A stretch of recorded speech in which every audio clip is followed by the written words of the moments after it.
Hello my friends and welcome back. Thank you very much for being with me again today. You have to watch and memorize events because once you memorize events you can make a pattern.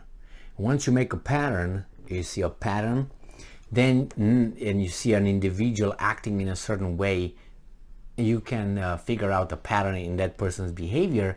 You can, with a very high degree of probability, anticipate that person's next move. Well, the thing is, if you watch the mass media and you have time and you memorize the way they characterize people, and they do all kind of they use the same words, the same terms. You say, well, if the terms match the behavior, then how do you want how do you want to go about it? Yeah, well, it's true. It's true that sometimes the terms, they match the behavior of the individual. We're going to talk about the Prime Minister of Hungary, Viktor Orban. Imagine I'm a Romanian born and I'm defending a Hungarian. Now, people who are familiar with the matter know that that's kind of like, what? Well, that's how it is. Like let's say a Jew would defend a German, kind of, that kind of thing is, understand the the differences here and there. This was an example, but so I watched many times how the corporate mass media in the West, when certain politician, elected or not elected, if that person, elected or not elected, so it could be a tyrant, if the tyrant is following the script provided by the United States in this case, that tyrant will be called, all kind of beautiful terms. Gonna be called, I don't know, the leader, the strong leader, the, I don't know, words like this. That's not a word, it escapes right now. Too much wine, I guess.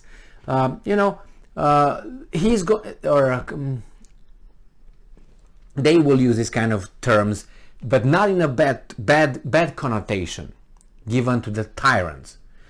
Now, if you have an elected official, so he's elected by his people, and he's not following the script, he's gonna be called, and they will start with this: strong man, far right, and then authoritarian, and then Nazi, and then dictator, and then this and that. So that's how they go. I'm old enough to have seen many examples of the mass media portraying and using this kind of terminology and addressing certain elected officials of tyrants according to the script.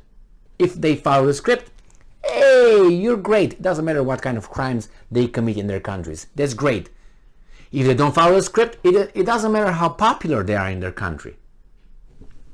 He's a strong man first, and then, as I said, he's going to be authoritarian, far right, Nazi, dictator, blah, blah, blah, blah, blah, blah, blah, blah. All right, so we have Viktor Orban. He made some comments, and now the comments that he made,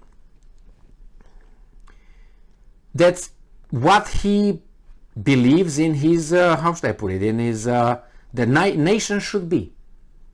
He thinks doesn't want to mix and become a mixed society or mixed race, Hungary. I think that's their choice, their culture, their history. Who says that that's a bad thing? Oh, United States. Well, you do your thing over there in your country, and I do my thing in my country. Oh, your culture is better than mine? Oh my God, that's not good. So you can't be both. You can't be relativist in this kind of culture. Employ cultural relativism and say, oh, all cultures are equal.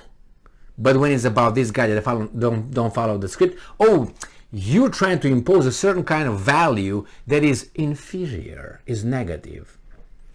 So this is postmodernism ideology, and I would refer you to the neo-Marxism or postmodernism. Please look into it. So we have here the Insider from July 27, 2022. And it says, longtime advisor to Hungary's authoritarian leader quits. How is he authoritarian? Let's go with the first term. How is he, Orban, authoritarian? He was voted by his people, by his nation, for his country. Not for Brussels, not for Washington, not for Saudi Arabia, Riyadh, or any other country. He was elected by democracy. We love democracy when the right candidate wins. That's how it goes. That's the mass democracy. So in this case, this guy is the wrong candidate that won.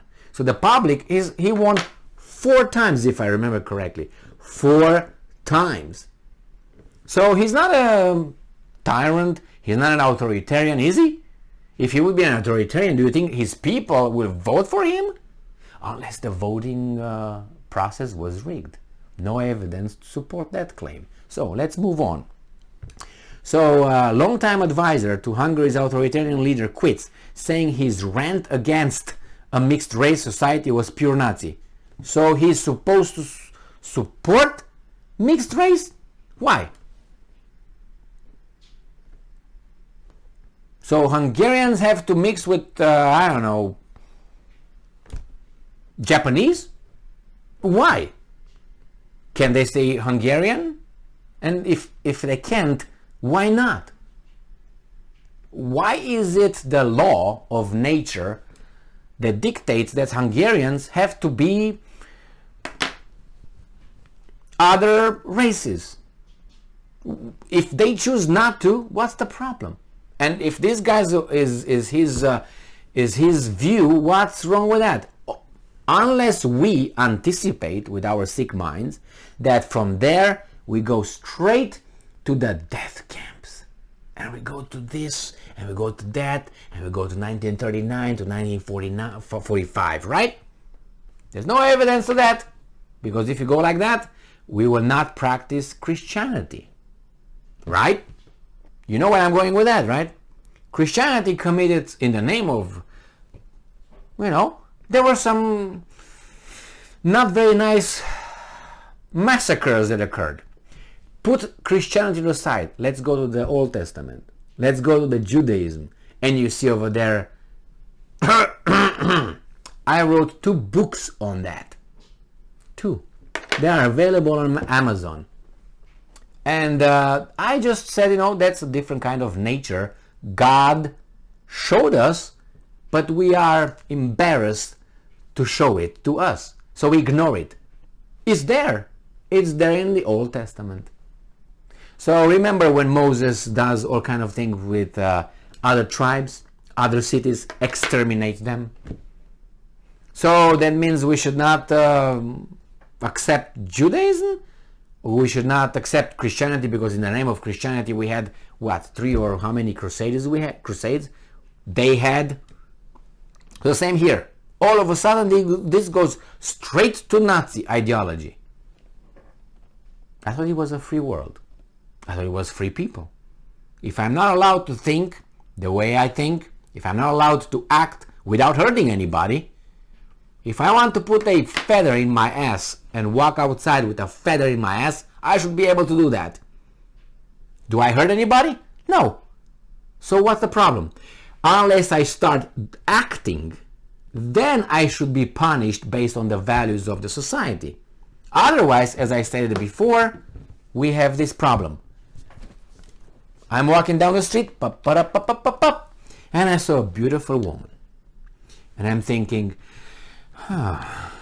you know what we might think about that, right?